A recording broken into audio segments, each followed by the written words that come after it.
हाय सांग माने माजी कौन रोषे कर जान देख एटा गरम भात भेंडी आलू तरकारी देख देख ये भेंडी आलू ता सहित टे तेंतुली पकई देती एटा मु बाड़ी ये खाइबी बोली एटा आउ ये अधे कढ़ई रे अच्छी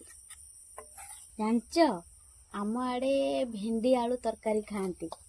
तम आड़े खाती ना नहीं मुझे जानी कि आम आड़े खाती मुझे खाई देखा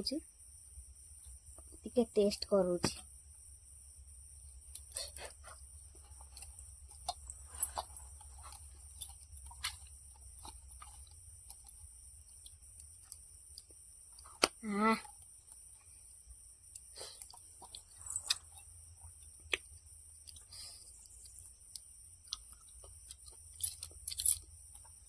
पूरा झकास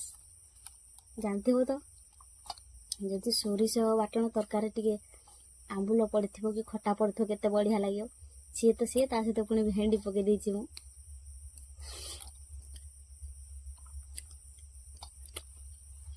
पूरा फर्स्ट क्लास।